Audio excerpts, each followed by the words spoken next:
بسم اللہ الرحمن الرحیم۔ حضور نبی کریم علیہ الصلاۃ والسلام کی احادیث طیبہ کے درس میں کتاب الجہاد کے ذیل میں باب القتال فی الجہاد، جہاد میں جنگ کرنے کے حوالے سے احادیث پاک کا ذکر ہے۔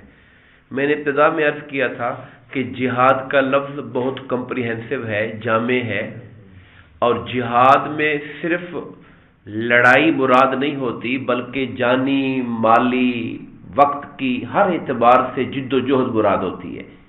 اس لیے کتاب الجہاد کے اندر پھر دوبارہ قتال کا لفظ آیا۔ قتال کا معنی ہوتا ہے یہ قتل سے نکلا ہے، لڑائی کے حوالے سے۔ حضرت جابر رضی اللہ تعالیٰ عنہ سے روایت ہے کہ ایک شخص نے غزوہ احد کے دن نبی اکرم صلی اللہ علیہ وآلہ وسلم سے عرض کی کہ یہ فرمائیں اگر میں قتل کر دیا گیا تو میں کہاں ہوں گا؟ جنگ سامنے ہے، میدان جنگ ہے اور ابھی ہم شریک ہوں گے۔ اگر میں جنگ میں مارا جاؤں تو میرا ٹھکانہ کہاں ہوگا؟ تو رسول خدا صلی اللہ علیہ وسلم نے فرمایا تیرا ٹھکانہ جنت میں ہوگا۔ جب یہ الفاظ سنے تو انہوں نے اپنے ہاتھ میں موجود کھجوریں پھینک دیں۔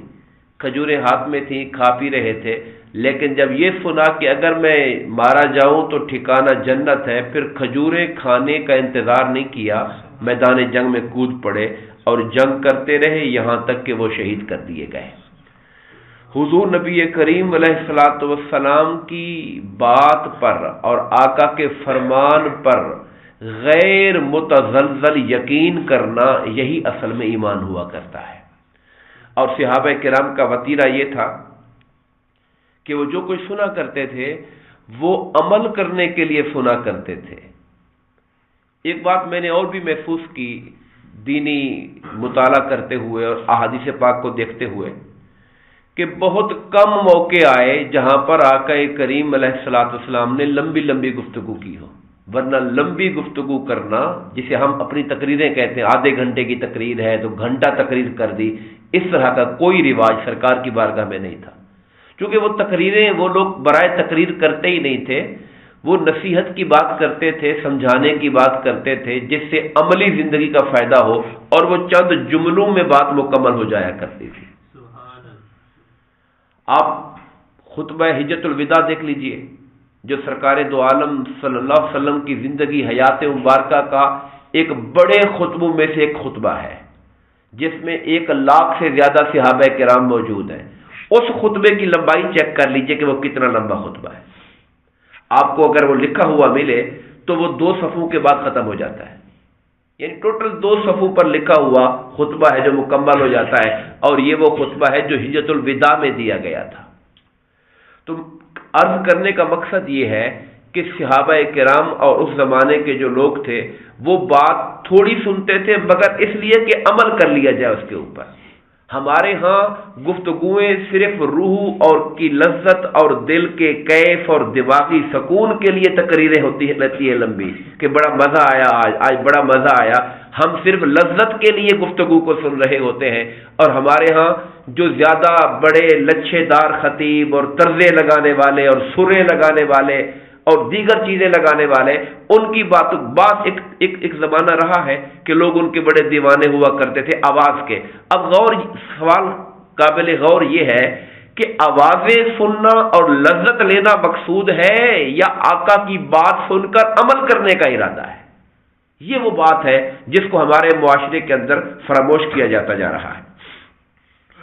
حضرت کعب بن مالک رضی اللہ تعالیٰ عنہ سے روایت ہے کہ رسول اللہ صلی اللہ علیہ وسلم جب بھی کسی جنگ کا ارادہ فرماتے تو اسے کسی دوسری جنگ کے ساتھ پوشیدہ فرما دیتے۔ اب یہ جنگی حکمت عملی یہ تھی کہ آپ نے جہاں کا جنگ کرنے کا ارادہ ہوتا تھا جس قوم کے ساتھ یا جس علاقے میں، اس کو چھپانے کی کوشش کرتے تھے تاکہ دشمن تک قبل از وقت اطلاع نہ پہنچ جائے۔ ہم دشمن کو غفلت میں جا کے لیں اس سے پہلے کہ وہ تیار ہو کے ہمارے سامنے آ جائے، تو جنگی حکمت عملی کے طور پر آپ اپنے اصل ٹارگٹ کو چھپا کے رکھتے تھے۔ اور توریتاً یہ بات میں وضاحت کرنا چاہوں گا، آگے حدیث پاک پڑھ کے پھر وضاحت کرتا ہوں۔ فرمایا یہاں تک کہ وہ غزوہ آ گیا، یعنی غزوہ تبوک، رسول اللہ صلی اللہ علیہ وسلم اس جنگ کے لیے سخت گرمی میں نکلے تھے اور سفر بڑا دور کا تھا، جنگلوں کا تھا، دشمن بہت زیادہ تعداد میں تھا، تو آپ نے واضح طور پر مسلمانوں کو بتا دیا کہ ہم نے کہاں جانا ہے، تاکہ لوگ تیاری پوری کر لیں، ورنہ عام طور پہ آپ لوگوں کو اصل ٹارگٹ نہیں بتایا کرتے تھے۔ اور صحابہ کرام کو اس راستے کی خبر دی جس پر آپ ارادہ رکھتے تھے۔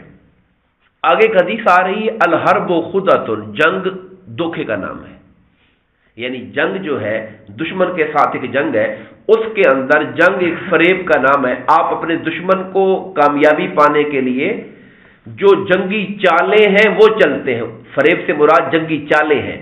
مثلا جیسے ایک ہم نے یہ مثال پڑھی کہ آپ جانا چاہ رہے ہیں، بالفرض آپ کا آج کے زمانے کے اعتبار سے ہم کہیں ارادہ تھا کہ ہم نے شادرہ جانا ہے، لیکن آپ نے حالات پوچھنے شروع کر دیے کہ ٹھوکر کے حوالے سے کیا سلسلہ ہے، وہاں رستے کون سے جاتے ہیں۔ اب جب آپ یہ باتیں کریں گے تو خیال جائے گا کہ شاید ٹھوکر کی طرف جانے کا ارادہ ہے، جبکہ ارادہ آپ نے دل میں شادرہ کا رکھا ہوا ہے۔ تو تاکہ جو عام سننے والا بندہ ہے اور جو جاسوس بیٹھے ہوئے ہیں وہ خبریں یہ جا کے نکالیں کہ ادھر کو جا رہے ہیں اور اصل ارادہ ادھر کو جانے کا ہو۔ اور اس کے لیے میں نے عرض کیا، ایک ہوتا ہے واضح طور پہ غلط بات کہنا، جھوٹ بولنا، اور ایک ہوتا ہے توریہ کرنا۔ توریہ کا مطلب یہ ہوتا ہے کہ آپ مخاطب کے ذہن میں وہم ڈال دیتے ہیں، وہ سمجھتا ہے کہ یہ ہے جبکہ آپ کے دماغ میں اور ہوتا ہے۔ میں اس کی ایک مثال دیتا ہوں تاکہ یہ کنسیپٹ کلیئر ہو جائے۔ حضور نبی کریم علیہ الصلوۃ والسلام جب ہجرت کر کے مکہ سے مدینہ آ رہے تھے، اب چونکہ ہجرت کے سفر کو پوشیدہ رکھنا تھا، کفار پیچھا کر رہے تھے اور ڈر تھا کہ کہیں کافروں کو اطلاع نہ ہو جائے، تو صدیق اکبر رضی اللہ تعالیٰ عنہ سے کسی نے پوچھا، وہ لوگ ابوبکر صدیق کو زیادہ جانتے تھے چونکہ وہ ان کا آنا جانا علاقوں میں زیادہ تھا، ان سے پوچھا کہ آپ کے ساتھ کون ہے؟ حضور کے اشارہ کر کے پوچھا آپ کے ساتھ کون ہے؟ اب وہ واضح طور پہ بتانا نہیں چاہتے تھے کہ یہ کون ہے۔ انہوں نے کہا کہ یہ میرے ہادی ہیں جو مجھے رستہ دکھاتے ہیں، یہ لفظ انہوں نے بولا، ہادی ہے رستہ دکھاتے ہیں۔ اب سننے والے نے سمجھا کہ شاید علاقے کا رستہ بتاتے ہیں کہ یہ رستہ کدھر جا رہا ہے، کہاں جا رہا ہے، اور ان کے ذہن میں یہ تھا کہ یہ مجھے آخرت اور اللہ کی رضا کا رستہ بتاتے ہیں۔ یہ ایک وہم ہے جو ڈالا جاتا ہے، ایک بڑی سمجھداری کے ساتھ بولا جاتا ہے، عام آدمی شاید اس کو یوز بھی نہ کر سکے، اس کو توریہ بولا جاتا ہے، یہ جھوٹ نہیں ہوتا، یہ ایک مخاطب کے ذہن میں جو قریب معنی ہوتا ہے وہ لے رہا ہوتا ہے اور کہنے والا بعید دور کا معنی لے رہا ہوتا ہے۔ جیسے ابراہیم علیہ السلام کے بارے میں قرآن مجید کے اندر آتا ہے کہ جب انہوں نے بتوں کو توڑ دیا تو لوگوں نے پوچھا کہ یہ کام کس نے کیا ہے، تو آپ نے کہا کہ یہ ان میں سے کسی بڑے نے کیا ہوگا۔ ان کے ذہن میں یہ ڈالا کہ شاید بتوں میں سے کسی بڑے نے کیا ہے، مگر آپ کے ذہن میں یہ تھا کہ جو تم میں سے مقام و مرتبہ میں بڑا ہے، یقینا اللہ کا نبی سب سے بڑا ہوتا ہے، اسی نے یہ کیا ہے، کہنا آپ وہی چاہتے تھے، مگر ان کے ذہن میں وہم یہ ڈالا کہ شاید تمہارے کسی بڑے نے کیا ہوگا۔ یہ اس کو توریہ کا، اس کی بہت سی مثالیں ہیں جو روایات کے اندر ہمیں مل جاتی ہیں۔ اب ہم دیکھتے ہیں کہ حضرت خالد ولید رضی اللہ تعالیٰ عنہ جنگ کر رہے ہیں، اور جنگ کرتے ہوئے اچانک دیکھا دشمن کی تعداد بہت زیادہ ہے، اب دشمن کو مروب کیسے کرنا ہے، تو اپنی آدھی فوج کے 8-10 ٹکڑے کر دیے اور ان سے کہا کہ تم 4-5 رستوں سے نعرے مارتے ہوئے آ جاؤ، یعنی 4-5 مختلف رستوں سے پیچھوں سے چلے جاؤ چپ کر کے، اور وہاں سے جھنڈے اٹھا کے نعرے مارتے آؤ تاکہ دشمن کو یہ لگے کہ اور فوج آ گئی ہے ان کے ساتھ، ان کو مدد پہنچ گئی ہے، ان کو کمک پہنچ گئی ہے۔ یہ جنگی چالیں ہیں، اس کو کہا گیا ہے کہ الحرب خدعۃ، جنگ ایک فریب ہوتی ہے اور جنگ ایک چال ہوا کرتی ہے۔ آخری حدیث پاک آج کے درس کی حضرت انس رضی اللہ تعالیٰ عنہ سے روایت ہے کہ رسول اللہ صلی اللہ علیہ وسلم حضرت ام سلیم اور کچھ انصاری عورتوں کے ہمراہ جہاد کے لیے نکلتے تھے۔ جب آپ جہاد کرتے تو یہ عورتیں پانی پلاتی اور زخمیوں کا علاج کرتی تھیں۔ مراد یہ ہے کہ صحابہ کرام جب جنگ میں جاتے تھے تو بعض جو تجربہ کار خواتین ہوتی تھیں وہ بھی ساتھ ہمراہ ہو جاتی تھیں۔ ان کا مقصد میدان جنگ میں تلوار اٹھانا نہیں ہوتا تھا، بلکہ جنگوں کے اندر جو زخمی ہو کے آ رہے ہیں ان کی مرہم پٹی کرنا، جیسے ایک نرسنگ کا کام ہوتا ہے، ہاسپٹل ایک ظاہر جنگ ہے تو زخمیوں نے تو آنا ہی آنا ہے، تو ان کو کیسے کون سنبھالے گا؟ اس کے لیے خواتین کی ایک تعداد ہوا کرتی تھی جو پانی پلانا، زخمیوں کو ان کا علاج کرنا. اور بعد پھر موقع ایسے بھی آ گئے، ہم پڑھتے ہیں غزوہ احد کے اندر ہی حضرت ام عمارہ رضی اللہ تعالی عنہا جو اصلاً تو گئی تھی صرف زخمیوں کے لیے، لیکن جب دیکھا کہ دشمن نے سرکار کو گھیر لیا ہے اور صحابہ کرام کی تعداد کم ہو گئی ہے تو ام عمارہ نے تلوار لے کر وہاں پر جہاد بھی کیا تھا. ان کے مونڈے کے اوپر ایک تلوار لگ گئی، زخم ان کو اچھا خاصا گہرا آ گیا تھا، اور سرکار نے فرمایا تھا ان کی دلجوئی کے لیے کہ میں جدھر بھی دیکھتا تھا ام عمارہ مجھے لڑتے ہوئے نظر آتی تھی. تو سرکار نے ان کے لیے شان اور تعریف کے کلمات بھی فرمائے. حضرت عبداللہ بن عمر رضی اللہ تعالی عنہ سے روایت ہے کہ رسول اللہ صلی اللہ علیہ وسلم نے بنو نذیر کے کھجوروں کے درخت کاٹنے اور جلانے کا حکم دیا. بنو نذیر یہودیوں کے قبائل میں سے ایک قبیلہ تھا. مدینہ منورہ میں یہودیوں کے 3 بڑے قبیلے آباد تھے سرکار کے مدینہ میں تشریف لانے سے پہلے. ایک بنو قینقاع تھا، ایک بنو نذیر تھا، اور تیسرا بنو قریظہ تھا. یہ 3 قبیلے تھے جو وہاں پہ آباد تھے، اور تینوں کے اپنے اپنے علاقے تھے اور اپنے اپنے محلے تھے، اور ہر ایک اپنے طور پر اسلام کی دشمنی کے اندر جو خفیہ تانے بانے سازشیں ان سے ہوتی تھی وہ کرتے رہتے تھے. بنو نذیر کے بارے میں یہ اطلاع ملی کہ انہوں نے جو معاہدہ کیا ہے مسلمانوں سے اس کی عہد شکنی کی، اور وہ معاذ اللہ نبی کریم علیہ الصلوۃ والسلام کو شہید کرنے کے ارادے کر رہے ہیں، ایسی سازشیں کر رہے ہیں. اللہ پاک نے وحی نازل کی حضور نبی کریم علیہ الصلوۃ والسلام پر، اور سرکار دو عالم نے حکم دیا کہ ان یہودیوں کو خیبر کی طرف جلا وطن کر دیا جائے. اب یہ مدینہ ہمارے پاس رہنے کے لائق نہیں ہے، ان کی شرارتیں اتنی بڑی ہوئی ہیں کہ انہیں یہاں سے نکال دیا جائے، جلا وطن کر دیا جائے. تو اس جلا وطن کرنے کے لیے ان پہ دباؤ ڈالا گیا اور لشکر کشی کی گئی. تو ان کے سامنے کچھ باغات تھے ان کے جو کہ آڑ بن رہے تھے ان کی حفاظت کے لیے، میدان جنگ کو کلیئر نہیں ہونے دے رہے تھے. مسلمان جو تیر پھینکتے تو درختوں کی آڑ میں وہ لوگ ہوتے اور مسلمانوں کی جنگ ضائع ہو رہی تھی. اب عمومی طور پر اسلام یہ کہتا ہے کہ درختوں کو نہ کاٹا جائے. عمومی تعلیم اسلام کی یہ ہے کہ جنگوں کے اندر درختوں کو، باغات کو اجاڑا نہ جائے، فصلوں کو تباہ نہ کیا جائے. مگر یہاں صورتحال یہ تھی کہ وہ درخت جنگ کرنے میں رکاوٹ بن رہے تھے اور ان کو تحفظ دے رہے تھے، مسلمانوں کو خطرے میں ڈالا ہوا تھا. وہ محفوظ تھے، درخت کے پیچھے حملہ کر لیتے تھے، مسلمان حملہ کرتے پیچھے چھپ جایا کرتے تھے. اس پر آقا کریم علیہ الصلوۃ والسلام نے درختوں کو باغ کاٹنے کا حکم دیا. اس پر انہوں نے کہا دیکھو جی ان کی تعلیم تو یہ ہے کہ نہیں کاٹنا چاہیے، اب یہ اپنی بات سے پھر رہے ہیں، کاٹ رہے ہیں. اللہ پاک نے قرآن مجید کی آیت کریمہ نازل فرما دی، ما قطعتم من لینۃ او ترکتموها قائمۃ علی اصولها فباذن اللہ، جو کھجوریں تم نے کاٹ دی یا جو کھجوریں اپنی جڑوں پر قائم رہیں یہ سب اللہ کے حکم سے ہو رہا تھا. میرے حبیب پر اعتراض مت کرو، یہ اللہ کی مرضی ہے اور اللہ کا حکم ہے. حضرت ابو سعید رضی اللہ تعالیٰ عنہ سے روایت ہے کہ ہمیں نبی کریم علیہ الصلوۃ والسلام نے بدر کے دن فرمایا، جب ہم نے قریش کے سامنے اور انہوں نے ہمارے سامنے صفیں بنا لی، پہلی جنگ بدر، جب دشمن ہمارے سامنے اور ہم اس کے سامنے آ گئے، اس وقت حضور نبی کریم علیہ الصلوۃ والسلام نے ہمیں یہ تعلیم دی اور ہمیں سکھایا. میں یہاں 2-3 حدیثوں کو اکٹھا کر رہا ہوں تاکہ ساری بات ایک جگہ جمع ہو جائے. عبد الرحمن بن عوف روایت کرتے ہیں کہ نبی کریم علیہ السلام نے ہمیں بدر میں رات کے وقت سیٹ کیا. یہ لفظ اردو ترجمہ ہے مگر انہوں نے لفظ انگلش کا استعمال کر دیا چونکہ اس سے بہتر لفظ نہیں مل رہا تھا. لفظ عربی کا لفظ ہے ابانا. ابانا کا معنی ہوتا ہے جگہوں کو ترتیب سکھانا، جگہوں کی ترتیب دینا، صفوں کو درست کرنا، کون بندہ کہاں پہ کھڑا ہوگا، صف کے شروع میں کون ہوگا، دائیں کون ہوگا، بائیں کون ہوگا. لڑائی کے لیے صفیں بن رہی ہیں تو دیکھنا پڑتا ہے کہ دباؤ کا، دشمن کے دباؤ کا مقابلہ کرنے والے بندے کون ہیں، کن کو آگے کھڑا کرنا ہے، کن کو پیچھے کھڑا کرنا ہے. یہ ساری ترتیب آقا کریم خود اپنے ہاتھوں سے فرما رہے تھے. آپ نے اپنے دست اقدس سے صحابہ کرام کی ترتیبیں بنائی، اور یہ جو رات کو بنا رہے تھے یہ پریکٹس تھی. جسے کہتے ہیں نا اگلے دن اصل جنگ ہونی ہے تو رات کو آپ لوگوں کی مشق کروا رہے ہیں کہ کل آپ نے ایسے کھڑا ہونا ہے. رات کو تو سونا بھی تھا, نیند بھی کرنی تھی, مگر وہ نیند سے پہلے ان کو ایک طرح کی مشق کروائی گئی کہ آپ کی پوزیشن یہ ہوگی, کل آپ نے یہاں کھڑا ہونا ہے, کل آپ کی ترتیب یہ ہوگی. اور ساتھ ہی آقا کریم علیہ الصلوۃ والسلام نے یہ بھی سکھایا کہ جب دشمن کا سامنا ہو تو سب سے پہلے جلد بازی نہ کرنا, دشمن کی طرف دوڑ نہ پڑنا, آنے دینا اس کو قریب.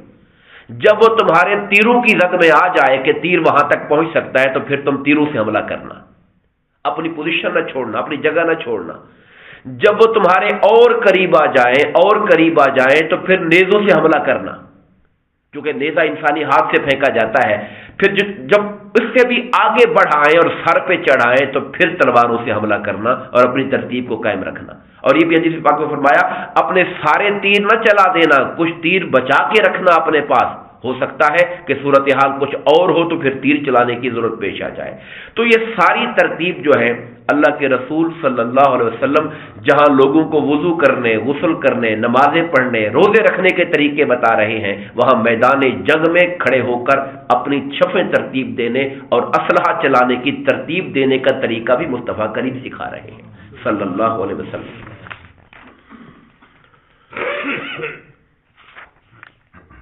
حضرت محلب رضی اللہ تعالیٰ عنہ سے روایت ہے کہ رسول اللہ صلی اللہ علیہ وسلم نے ارشاد فرمایا اگر کافر تم پر شبخون مارے, یعنی رات کو عمومی طور پہ جنگیں نہیں ہوتی, لیکن بعض اوقات دشمن چاہتا ہے کہ دن میں قابو نہیں آئیں گے, ہم رات کو اچانک حملہ کر دیتے ہیں تاکہ ان کو نقصان پہنچائے. اب اس اچانک حملے سے بچنے کے لیے بھی کمانڈر اپنے سپاہیوں کو کچھ سکھاتا ہے کہ آپ لوگوں نے کیسے دفاع کرنا ہے. اور سب سے بڑا یہ ہوتا ہے کہ اندھیرے میں لائٹیں تو ہوتی نہیں تھی, اندھیرا ہوتا تھا تو رات کو پہچان ختم ہو جاتی تھی کہ اپنا کون ہے پرایا کون ہے. تلوار چل رہی ہے, کچھ پتہ نہیں چل رہا کہ تلوار کے وار میں کون آ رہا ہے. اس وقت آقا نے فرمایا اگر رات کو شب خون مارے تو تمہارا ایک کوڈ ہوگا, کوڈ, اور وہ کوڈ ہوگا حامیم لا ینصرون. تم یہ لفظ بولو گے پہچان ہو جائے گی یہ مسلمان ہے. حامیم لا ینصرون, حامیم اللہ تعالیٰ کے ناموں میں سے ایک نام ہے. اے اللہ لا ینصرون, ان کی مدد نہ کی جائے. بس یہ کوڈ تھا مسلمانوں کا جو کہ پہچان کے لیے دیا گیا تھا کہ اگر رات کو حملہ ہو جائے تو اپنی شناخت, اپنا تعارف اس طرح کروانا.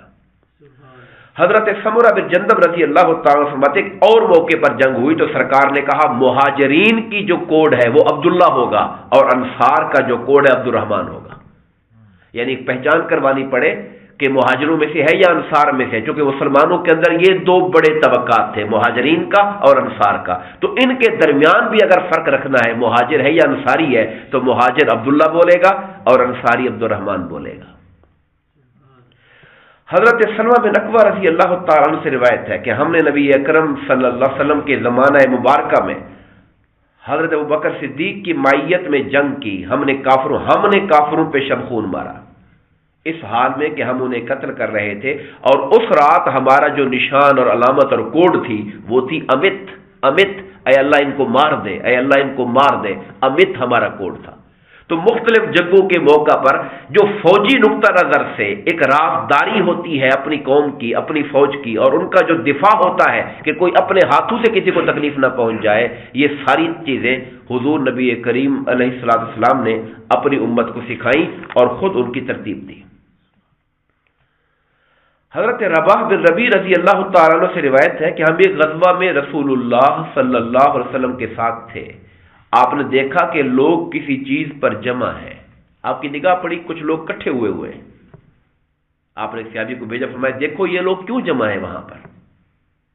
انہوں نے آ کے عرض کی ایک عورت قتل ہوئی پڑی ہے, یہ اس پہ جمع ہے.